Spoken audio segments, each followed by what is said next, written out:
Uma manifestação semanal de aposentados ocorrida ontem resultou em intensos confrontos com a polícia, que deixaram pelo menos 20 feridos, um deles em estado grave, e pelo menos 120 detidos em Buenos Aires, na Argentina.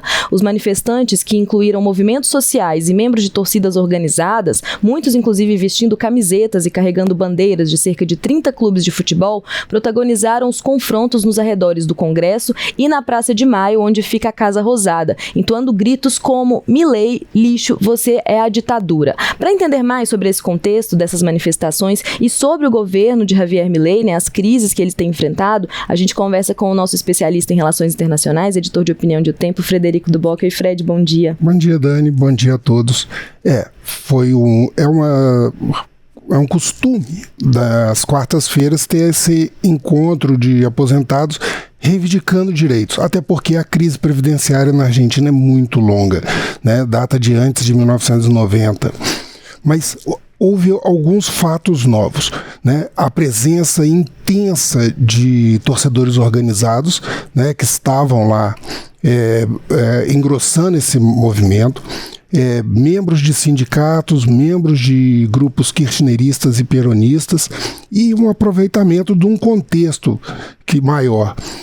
Dentro dessa situação, um fotógrafo ele foi ferido, ele foi atingido por uma cápsula de gás na cabeça. Nós temos a imagem desse momento, né, se for possível vocês colocarem no ar, aí, é esse momento. E aí a gente tem, né? Isso, essa é a granada de gás que foi lançada em direção a ele. Ele está internado em Buenos Aires em situação crítica, né? E está desencadeando. Mais 2 pessoas foram feridas nesse evento, né? Uma senhora que teve uma batida de cabeça e um policial que foi ferido, né? Agora, tudo isso está desencadeando também um pedido de renúncia da secretária de Segurança, Patrícia Bullrich, que é uma aliada do segundo turno do Javier Milei na campanha presidencial. Ela foi candidata, concorreu contra ele no primeiro turno, mas formou aliança no segundo, né? E esse evento de ontem tinha mais ou menos 1.000 policiais para evitar essa movimentação dos aposentados, né? É uma situação que não é muito gratuito, não. Apesar desse evento ser semanal, o de ontem foi especialmente importante. Por quê? No próximo dia 23 de março, vence a moratória previdenciária de uma situação especial da aposentadoria para pessoas idosas que não têm, que vivem em vulnerabilidade social e econômica. Então, no dia 23, essas pessoas que teriam direito, né, à aposentadoria sem ter completado os 30 anos, elas vão perder esse direito. Nós preparamos uma lâmina mostrando mais ou menos a situação desse grupo, né, que a gente é um benefício específico chamado Pensão Universal para Adulto Maior. Ele foi criado, essa moratória foi criada no governo do Alberto Fernandes. Ele é dedicado a pessoas, como eu falei, com mais de 65 anos, em vulnerabilidade econômica e que não cumpriu os 30 anos de contribuição. Eles recebem um benefício menor, né, do que a aposentadoria normal. E em dezembro do ano passado, 194.000 pessoas receberam isso. Né? Isso houve um agravamento desse problema justamente por causa da pobreza na Argentina e das críticas em relação a isso que os kirchneristas e os peronistas estão fazendo ao governo Milei, né?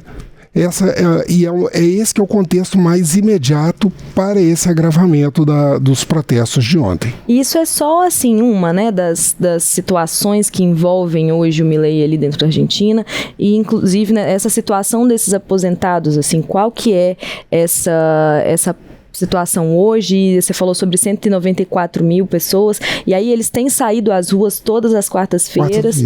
Isso é o seguinte, na época do governo Menem, por incrível que pareça, aí vem a associação dos Barra Bravas também com os aposentados. Em 1992, no governo Menem, houve um protesto também com relação ao agravamento da situação dos aposentados. O Diego Maradona, o jogador da seleção argentina, ídolo dos argentinos, ele estava indo cumprir uma obrigação judicial e ele atravessou esse protesto na época. E na hora que ele estava passando pelo protesto, ele foi reconhecido, os jornalistas perguntaram, né, o que ele achava daquilo. Ele falou sobre o governo Menem e sobre o então ministro Domingos Cavallo. Você tem que ser muito covarde para não defender aposentado.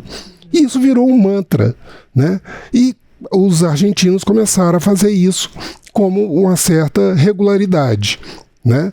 O envolvimento dos Barra Bravas foi super condenado pela ministra, diz que houve uma orquestração dos kirchneristas e dos peronistas para levar esse grupo, que é mais acirrado, que é um grupo que, por exemplo, na Argentina, é muito raro a gente ter jogos com duas torcidas, né, por causa dos casos de violência no futebol. Então, algumas dessas torcidas são conhecidas pela violência. E eles foram levados para lá e a ministra falou isso. Hoje, nas explicações, tentando justificar essa situação, o chefe de gabinete da presidência e do governo argentino falou assim, não, foi um efeito colateral que aconteceu. Mas não houve um efeito colateral. Tem um fotógrafo gravemente ferido e há uma ebulição em relação a isso. Mas como você falou, não é só a questão dessa aposentadoria específica, dessa pensão específica. 3 fatores estão pesando sobre o Milei e sobre o governo Milei. Um deles é a questão da aposentadoria geral. A Argentina tem cerca de 7 milhões de aposentados e pensionistas, né? Os gastos com aposentadoria hoje representam em torno de 30% a 34% do gasto público do governo argentino. Tem mais algumas informações aqui, né? Eles recebem, em média, R$ 1.500, né? Mais um bônus de 70 mil pesos, ou seja, dá mais ou menos uns R$ 1.900. Boa parte da população na Argentina que está em situação de pobreza recebe R$ 1.800. Então você vê que essa daí é a melhor aposentadoria que você tem e dá esse nível de cobrança. Então o que acontece? 60% dos aposentados eles recebem alguma dessas moratórias para poder ter aposentado mais cedo, não precisar cumprir o período de 30 anos de contribuição. Lá se aposenta aos 60 anos a mulher, aos 65 anos o homem. E dos aposentados argentinos, 30% deles vivem em situação de pobreza. Então isso gera uma pressão sobre o governo muito grande. E como eu falei, mais ou menos 34% do gasto público da Argentina vem da dívida previdenciária, né? Que é uma coisa que pressiona, por outro lado, o governo Milei, que tem se mostrado pontos positivos, e o grande carro-chefe dele em relação à governabilidade é a economia, né? Ele conseguiu um superávit primário, ele reduziu a inflação em um ano em mais ou menos 100 pontos percentuais, a inflação mensal em janeiro foi de 2%, né? Ele está conseguindo alguns ganhos econômicos, mas ele recebe essa pressão por outro lado. Agora, tem mais 2 pontos que complicam ele. Primeiro, a questão da Bahia Blanca, onde 16 pessoas morreram, mais de 1.000 foram evacuadas lá por causa de tempestades. Houve uma pressão significativa por uma ajuda do governo. As perdas chegam a mais de 2 bilhões de dólares, de reais.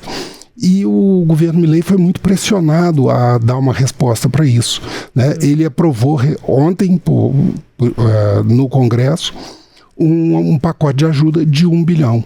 Né? Então ele está sendo pressionado para ver se ele consegue entregar mais sobre isso. Essa questão dele estar, né, entregando um superávit, entregando uma inflação reduzida, está gerando um custo para a população, né? A gente tem corte de gastos no governo ali, a gente tem essa questão dos aposentados que deixam de receber essa ajuda para que a situação fiscal do país seja regularizada, enfim, tenha mais estabilidade, mas acaba que, né, em vez de o efeito prático disso para a população, ele não é tão visível assim, né, Fred? Acaba que essa revolta popular, assim, enfim, esses protestos, eles vão justamente na pessoa que está com medo de no próximo mês não ter como comer, né? Não ter como comprar sua comida. Exato. O receituário do Milei, ele se autodenomina anarcocapitalista. Ele é um ultraliberal, né? Ele defende a economia de mercado e ele acredita que é preciso primeiro ter saneamento da economia para depois dividir a riqueza. Né? Essa é a lógica dele. O problema é que essa receita dele, nesse momento, está agravando as crises sociais dentro do país. E a gente continua, então, acompanhando enfim, essa ebulição, né, popular que tende a piorar, né, Fred? Eu acho que você falou a questão do dia 23 de maio, a gente tem mais uma quarta-feira aí pela frente. Março, perdão. A gente tem mais uma quarta-feira aí pela frente, então a gente vê como é que vai ficar isso aí, mas esperando que a situação fique menos não fique tão violenta, né? E só para encerrar, o terceiro ponto é o escândalo da criptomoeda, sim, que ele está super pressionado e ontem na Câmara, em frente aos protestos, teve um confronto dentro da Câmara sobre a votação do comitê, quem comandaria um possível comitê de impeachment contra o Milei. Então todo esse cenário está se fechando e realmente é uma situação bastante crítica dentro da Argentina nesse momento.